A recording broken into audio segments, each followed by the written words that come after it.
সুপ্রিয় দর্শক, আসসালামু আলাইকুম। আশা করি আপনারা সকলেই ভালো আছেন এবং সুস্থ আছেন।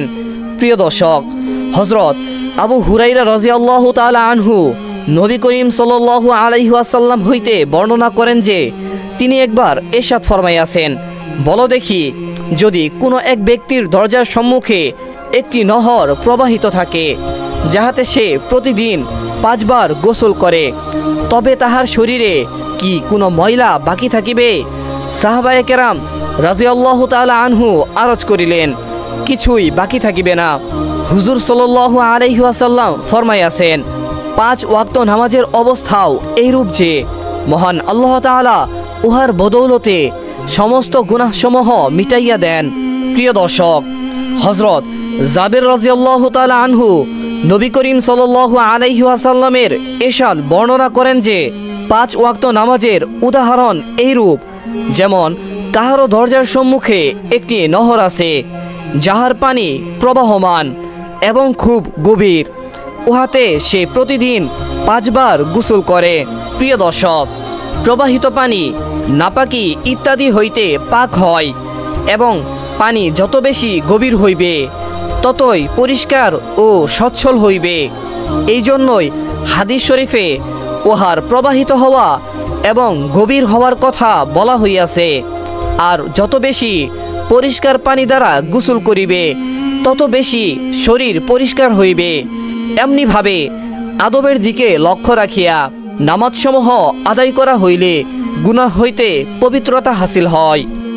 বিভিন্ন সাহাবী হইতে আরও অনেক হাদিসে এই একই ধরনের বিষয় বিভিন্ন শব্দে বর্ণিত হইয়াছে। হযরত আবু সাঈদ খুদরি রাদিয়াল্লাহু তাআলা আনহু হইতে বর্ণনা করা হইয়াছে, হুজুর সাল্লাল্লাহু আলাইহি ওয়াসাল্লাম ইরশাদ করিয়াছেন, 5 ওয়াক্ত নামাজ উহার মধ্যবর্তী সময়ের জন্য কাফারা স্বরূপ, অর্থাৎ এক নামাজ হইতে অপর নামাজ পর্যন্ত যেই সমস্ত সগীরা গুনাহ হয় তাহা নামাজের বরকতে মাফ হইয়া যায়। অতঃপর হুজুর সাল্লাল্লাহু আলাইহি ওয়াসাল্লাম ইরশাদ ফরমাইয়াছেন, যেমন কোনো এক ব্যক্তির একটি কারখানা আছে, যেখানে সে কাজ করে, ফলে তাহার শরীরে কিছু ধুলাবালি ও ময়লা লাগিয়া যায়। ওই ব্যক্তির বাড়ি ও কারখানার মাঝখানে 5টি নহর রহিয়াছে। যখন সে কারখানা হইতে ঘরে ফিরে তখন প্রতিটি নহরে সে গোসল করে। অনুরূপভাবে 5 ওয়াক্ত নামাজের অবস্থাও এইরূপ যে যখন মধ্যবর্তী সময়ের মধ্যে কোনো ত্রুটি বিচ্যুতি হইয়া যায় তখন নামাজের মধ্যে দোয়া ইস্তেগফার করার কারণে মহান আল্লাহ তাআলা উহা পুরাপুরি মাফ করিয়া দেন।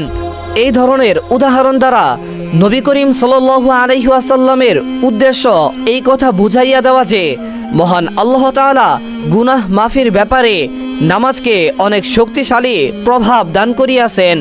যেহেতু উদাহরণ দ্বারা কোনো কথা একটু ভালোভাবে বুঝে আসে, এই জন্য বিভিন্ন উদাহরণ দ্বারা হুজুর সাল্লাল্লাহু আলাইহি ওয়াসাল্লাম হাদিসের মর্মকে স্পষ্ট করিয়া দিয়েছেন। মহান আল্লাহর এই রহমত, অসীম ক্ষমা, দয়া, পুরস্কার এবং অনুগ্রহ হইতে যদি আমরা উপকৃত না হই তবে কাহার কি ক্ষতি হইবে? ক্ষতি তো আমাদেরই হইবে।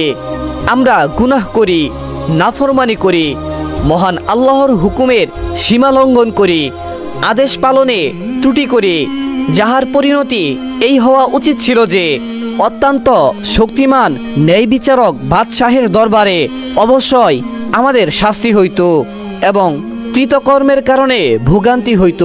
কিন্তু মহান আল্লাহ তাআলার দয়া ও মেহেরবানির উপর কুরবানি হই যে তিনি আমাদিগকে তাহার নাফরমানি ও অবাধ্যতার ক্ষতিপূরণ করিয়া নেওয়ার পথ বলিয়া দিয়াছেন। যদি আমরা ইহা হইতে উপকৃত না হই তবে ইহা আমাদেরই বোকামি। মহান আল্লাহ তাআলার দয়া ও মেহেরবানি তো দেওয়ার জন্য বাহানা তালাশ করে। এক হাদিসে ইরশাদ হইয়াছে, যে ব্যক্তি শুইবার সময় এই ইরাদা করে যে আমি তাহাজ্জুদ পড়িব, কিন্তু রাত্রে তার চোখ খুলে না, তবুও সে সওয়াব পাইবে এবং নিদ্রা সে মুফতে পাইয়া গেল। মহান আল্লাহ পাকের এই মেহেরবানি ও দয়ার কি কোনো পরিসীমা আছে? আর যেই দাতা এইভাবে দান করিয়া থাকেন তাহার দান না লওয়া কত বড় মাহরুমি এবং কত বড় ক্ষতি। প্রিয় দর্শক, আশা করি আপনাদের কাছে এই ভিডিওটি ভালো লেগেছে। যদি ভিডিওটি ভালো লেগে থাকে তাহলে অবশ্যই একটি লাইক করে দিবেন এবং আমাদের সাথেই থাকবেন।